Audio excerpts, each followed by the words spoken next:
Türkmenistan'da koronavirusun esasy ojaqlarynyň birine öwrülen Lewap vilayatynda ölüm huply konjung delta ştammy görülýär. Munyň bilen baglylykda COVID-19 bilen keselleýänleriň ondan ölýänleriň sany hem artýar. Vilayatyň köp sebitlerinde sol sanda merkezi Türkmenabad şäherinde hem keselhanalar sol sanda soňky döwürden bäri tiz kömek gullukları hem saglyk ýagdaýlary barha ýaramazlaşan hastalaryň uly bölegine hem aýt berip bilmeýärler. Türkmenabadyň etegindäki vilayatyň iň gür ilatly etraplarynyň biri Çärjewde şenbeden ýekşenbä çylan giýje azynda 70 näsagy ilkinji medisina kömegi berilmedi. Sol giýje 300 çelini çağırys boldy. Hastalaryň esasy bölegi ýokurlanan beden gyzygynyna dem gysmaş kaýd etdiler. Tutuş etrap boýunça ýekije tiz kömek ulagy we bir felşer bar diýip Çärjewli saglyk işgärläriniň biri 23 awgustda habarçymyza gurrun berdi. Ol sebitin keselhanalarynyň COVID-19 näsaglaryndan dolmagy sebäpli täze tyrkywlary ýürütülestirilen saglyk merkezlerine uğradyp bolmaýandygyny, munyň deregine olara öýlerinde öz başlyk bejergi almak maslahat berilýändigini hem sözüne goşdy.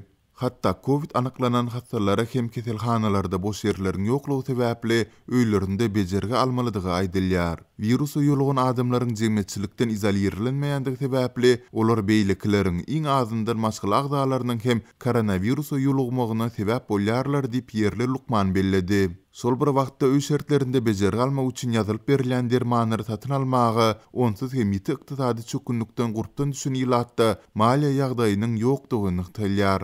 Virus bilen kesellänleri Çärjew Trap hastahanasynda ýokynç keseller Lukman bilen konsultasiýa çyrilýär we gerekli dermanlaryň sany berilýär. Olaryň bahasy 2800-3000 manada ýetýär. Sebitde ortaça aýlyk 1200 manat. Häkimetleriň himayet bermeýändigi sebäpli alaçsyzlygy düşen adamlar barha kymmatlaýan dermanlary satyn alyp bilmek üçin öý goşularyny satyp başladylar. Gerekli puly tapsaň hem derman tapdyranok. Dermanhanalaryň öňünde ýüzlerçe adam dur. Beýle zada hiç açan saýat bolmandym. Bir saatdan soň hem nowatym ýetmedi. Bu nowatlarda virusyň has hem ýaýrap biljekdigi barada aslada alady edilenok diýip Türkmenabadyň dermanhanasynyň öňünde nowatda duran Çärjewli ýaşaýjylaryň biri gurrun berdi. Galy bertede Azatlyk radiosy bilen anonimlik şertinde söhbetdeş bolýan Lukmanlar häzir koronavirusyň adamdan adama has aňsatlyk bilen geçen delta görnüşiniň gürülýändigini, virusyň ozalky tulkunlarynda berilen bejirgileriň häzir köp täsir etmeýändigini hem bilýärler.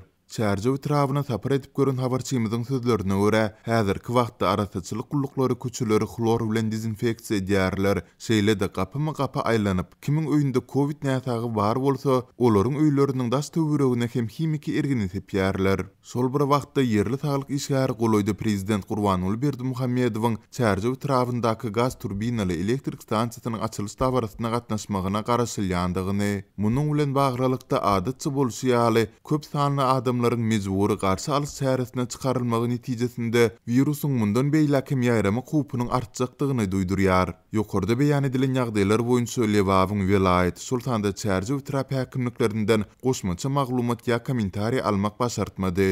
Bu ağırlykda Lewapda Aşgabatyň ýokary gujaýlarynda geri synyglarynyň tamamlanmagy bilen okuwy kabul edilen talipleri paýtagty aşyrmak üçin ýürüýti otly ýola goýuldy. Ýa-da Türkmen häkimetleri koronavirus aladalarynyň arasynda halkara uçur gatnawlary bilen birlikde ozal gowşudylan ýerli transport hereketini hem çäklendirdiler. 20 awgustdan başlap ýürüýti Türkmenabad Aşgabat otlusy ýola goýuldy. Ähli talipleri 25 awgustda çelini paýtagty aşyrmaly. Taliplerin elinde vaksina tanjymyny urdurandygy barada kipilnama, şeýle-de 72 saat möhletli koronavirusyň negativ testi bolmaly. Covid testleri Türkmenabadyň 2-nji we 4-nji saglyk öýlerinde geçirilýär.